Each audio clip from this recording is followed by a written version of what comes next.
కుసుమహర నమస్తే. ఆత్మీయ సోదరీ సోదరులకు కుసుమహర్ల ఆధ్యాత్మిక జ్ఞాన సందేశాలు ఛానల్కు స్వాగతం.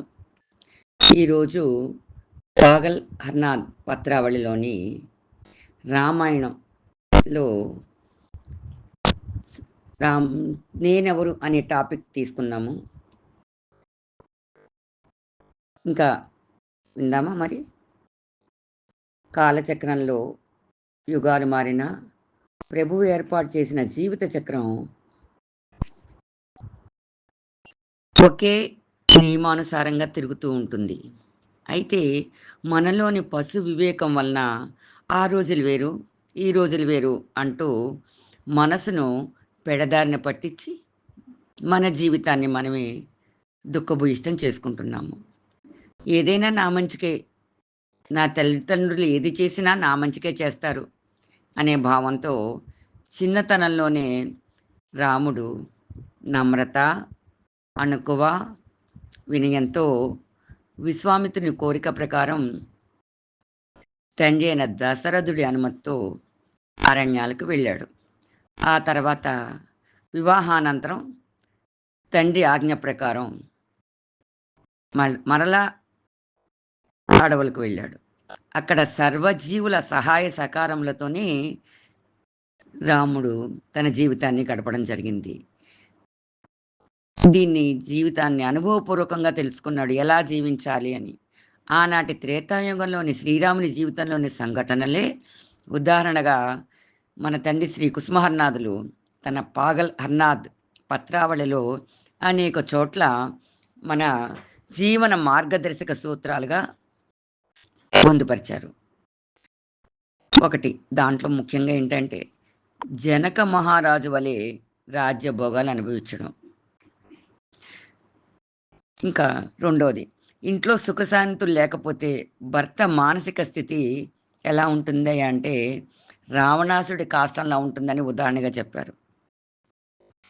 మన జీవిత లక్ష్యాన్ని ఏ విధంగా నెరపాలి అంటే సీత, సావిత్రి, కాళీ, దుర్గా, తార ఆదిరూపమైన రాధగా జీవించాలి అని కూడా చెప్పారు. ఇంకో విషయంగా సంతానం యొక్క సంసార విషయాల్లో కల్పించుకోవద్దని తల్లిదండ్రులకి విభీషణుని ప్రతిజ్ఞగా చెప్పారు. అంతేకాదు భార్యాభర్తలు తమ వియోగం ద్వారానే ఇద్దరు మనసులు ఒకటిగా అవుతాయని సీతారాములు వాళ్ళ జీవితంలో ఆచరించి చూపించారు. సరే, భార్య గర్భవతిగా ఉన్నప్పుడు తీసుకోవలసిన జాగ్రత్తలు ఏ విధంగా ఉండాలి అని లవకుశలు గర్భంలో ఉన్నప్పుడు సీతాదేవిని అరణ్యవాసానికి పంపడంలోని యొక్క ఆంతర్యం ఏంటి అంటే గర్భిణీ స్త్రీగా ఉన్నప్పుడు ఎంత ప్రశాంత చిత్తంతో ఉండాలి, ఆ యొక్క రిఫ్లెక్షన్ ఆ పుట్టబోయే పిల్లల మీద పడుతుంది. అందుకని రాముడు వాల్మీకి ఆశ్రమానికి సీతాదేవిని పంపించాడు. దాని మూలాన ఆ పిల్లలు రాముణ్ణి కూడా జయించగలిగారు లవకుశులు. అంతేకాదు తల్లి స్థితిని గనితో పోల్చారు, గనిలోని రత్నాలతో పిల్లల్ని పోల్చారు. ఇట్లా అనేక సందర్భాల్లో రామాయణంలోని అనేక సంఘటనలను మన తండ్రి హర్నాథుడు తన లేఖల్లో నేటి జీవితానికి ఏ విధంగా అన్వయించుకోవాలో తెలియపరిచారు. ఇవాళ రాముడు సీతాదేవిని బంగారు సీత విగ్రహాన్ని చేయించుకుని ఆ విగ్రహాన్ని పక్కన పెట్టుకుని అశ్వమేధ యాగం చేశారు అంటూ పాగల్ హర్నాథ్ 1వ భాగంలో 4వ లేఖలో పొందుపరిచారు. దాని గురించి ఇప్పుడు ముచ్చటించుకుందాం. కామిని, కాంచనం అనేవి 2 పెద్ద గుంటలటండి. మనస్సు అనే నీటిని తమ వైపుకు ఆకర్షించుకుని తమలో నిలుపుకుని మనని చివరికి ఎండగడతాయట. ఇక్కడ మన తండ్రి మనస్సుని నీటితో పోల్చారు. నీటి యొక్క లక్షణం ఏంటి? కిందకి జారిపోవడం, కారిపోవడం నీటికి సహజ లక్షణం. నీరు ఎన్నడూ కూడా స్థిరంగా ఉండదు. కుండలో పోసి ఉంచితే చాలా కాలం పాటు స్థిరంగా ఎటు వెళ్లకుండా దాంట్లో ఉంటుంది. దానికి ఉదాహరణగా పెద్ద నదికి దగ్గరలో ఏదన్నా నూతిని తవ్వితే ఆ నూతిలోని నీరు నదిలో నీటితో పాటు తగ్గడం, పెరగడం జరుగుతా ఉంటుంది. అదే అయితే నూతిలోని నీటిని ఆ నది ఎల్లప్పుడూ ఆకర్షించుకొని, తన వైపు లాక్కొని చివరికి నూతిని ఎండగడుతుంది. అయితే నీటిని దృఢమైన పాత్రలో అంటే కుండలో భద్రపరిచి, ఆ పాత్రతో సహా నది మధ్యలో ఉంచితే, నదిలోని నీటి మట్టం పెరిగినా, తగ్గినా బిందెలో నీరు మాత్రం అట్లానే ఉంటుంది. అదేవిధంగా నదిలోని యొక్క నీటి మట్టం యొక్క ఎక్కువ తక్కువలు ఈ బిందెతో సంబంధం ఉండదు. బిందె ఎప్పుడు గూడా నిండుగానే ఉంటుంది. అలాంటి జలం వంటి వారే వనితలు, కాంచనము ఈ 2 కూడా. కనుక అయితే ఈ రెండిట్లో ప్రధానమైనదేంటి? కాంచనమా? వనితలా? అంటే వనితలే, కామినియే అని చెప్తున్నారు. అయితే మన మనసు అలాగా నీటిలాగా మన మనసు ఎండిపోకుండా ఉండాలంటే నదిలో ఉంటే అలా ఎండిపోతా ఉంటుంది. కానీ అట్లా కాకుండా మనసుని ఎట్లా భద్రపరచాలి? జాగ్రత్తగా ఉంచుకోవాలి.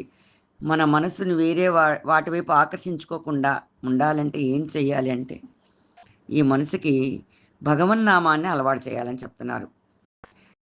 సీతారాములు ఇద్దరు వియోగంలో ఉన్నారండి. రావణాసురుడు ఎత్తుకుపోవడం వలన సీతారాముడికి దూరమైంది. రామ రామ రామ అంటూ ఆమె నిరంతరం విలపించేది. అదే సమయంలో రాముడు కూడా సీత సీత సీత నువ్వెక్కడున్నావు అంటూ ఆయన విలపించారు. అదేవిధంగా మనం కూడా భగవంతుడికి దూరం అవ్వడం మూలాన అంటే భగవంతుడు అంటే ఇక్కడ మన సృష్టించిన వాడు ఎవరో తెలుసుకోవడమే భగవన్నామం చేయడం మూలాన తెలుస్తుంది. ఆ భగవన్నామం ఎవరిది అంటే ఆహ్, మనం కూడా ఆ రామ రామ సీత సీత అనుకుంటూ భగవన్నామ స్మరణను ప్రేమతో చెయ్యాలి.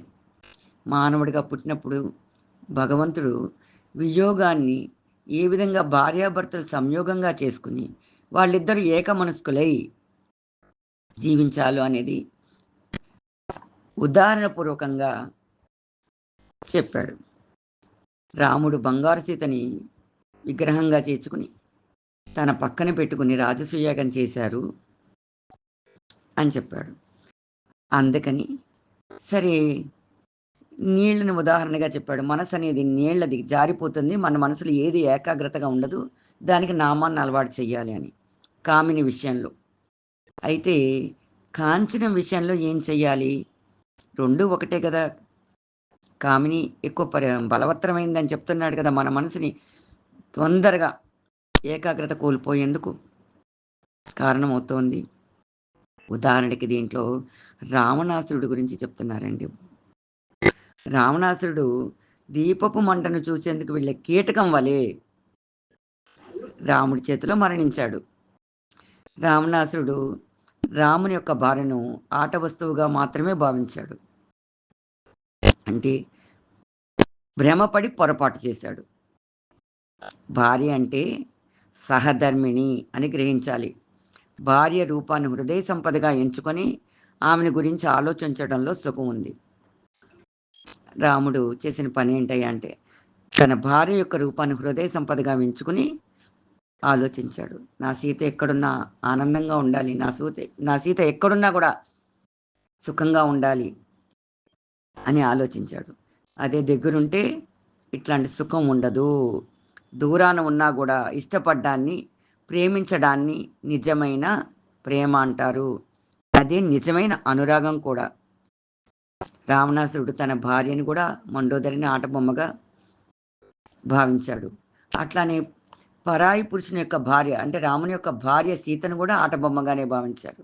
దాని మూలాన ఆయన మరణం ఎట్లా జరిగిందంటే దీపపు మంటను చూసే కీటకం వలె రాముని చేతిలో మరణించాడు. ఇక్కడ భార్యాభర్తలు జీవించి ఉండంగా స్త్రీ పురుషులు ఎట్లా జీవించాలి అంటే ఒక స్త్రీ తన భర్తనే దైవంగా భావించాలి. అలానే పురుషుడు కూడా తన భార్యని దేవతగా భావించాలి. అయితే ఇక్కడ సీతగా ఎట్లా చూసారంటే సీత భర్తే కావాలనుకుని అరణ్యవాసానికెళ్ళింది. వెళ్ళిన తర్వాత అక్కడ మాయలేడిని చూసి అది కావాలని కోరుకున్నది. రాముడు వద్దు, వద్దు అది మాయ అని చెప్తూనే ఉన్నాడు. అంటే కాంచనము. బంగారు లేడెక్కడ దొరకదు కదండీ! మనం గూడా భర్త నగలు సంపాదించాలి, చీరలు సంపాదించాలి, బిల్డింగులు సంపాదించాలి అని చెప్పేసి భార్య యొక్క తల్లిదండ్రులు అంటే అత్తమామలు కోరుకుంటున్నాడు. భార్య అదే కోరుకుంటోంది భర్త నుంచి. గనక దాని మూలాన భార్యకి భర్తతో వియోగం ఏర్పడుతుంది. అంటే మన కోరికలే మన పతనానికి మార్గం. గనక సీతాదేవిలాగా కాంచనం కోరుకోవద్దు. రావణాసురుడిలాగా ఆ ఆడదాన్ని ఆటబొమ్మగా చూడొద్దు. సహచరిణిగా చూడాలి అని చెప్పి ఈ వాక్యం ద్వారా మనకి పాగల హరినాథ 1వ భాగంలోని 4వ లేఖలో మనకి ఇరుకపరిచారు. జై కుసుమహర. ఇప్పటి వరకు ఈ సందేశాన్ని విన్న సోదరీ సోదరులకు ధన్యవాదాలు. మీకు ఈ వీడియో నచ్చినట్లయితే లైక్ చేయండి, షేర్ చేయండి, మా ఛానల్ను సబ్స్క్రైబ్ చేసుకోండి. అనంతరం గంట సింబల్ని ప్రెస్ చేస్తే మేము అప్లోడ్ చేసే కొత్త వీడియోలు మీ మొబైల్ నోటిఫికేషన్స్ రూపంలో వస్తాయి. మీ అభిప్రాయాన్ని కామెంట్ రూపంలో మాకు తెలియచేయండి.